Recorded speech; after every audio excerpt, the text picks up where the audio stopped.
I can dress like this all night long, but I can't talk like that all night long. So I'm going to tone it down just a little bit. Our first artist is one of the most well-respected musicians of all time, one of the most influential, some would say the greatest songwriter of our time. But when he got together with his buddy Elton John in the studio to write and record Whatever Gets You Through the Night, John Lennon ended up with his first ever #1 solo hit. And I believe it was his only #1 during his lifetime.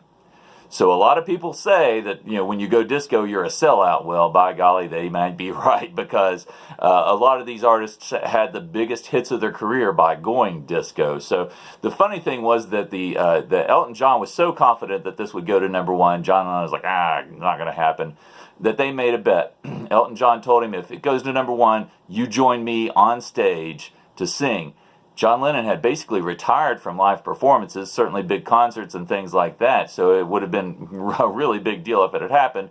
Well, it did. On November 16th, 1974, Whatever Gets You Through the Night went to #1, and on November 28th, Thanksgiving Day, the two were on stage together at Madison Square Garden, fulfilling John Lennon's end of the losing bet. So here we go with Whatever Gets You Through the Night.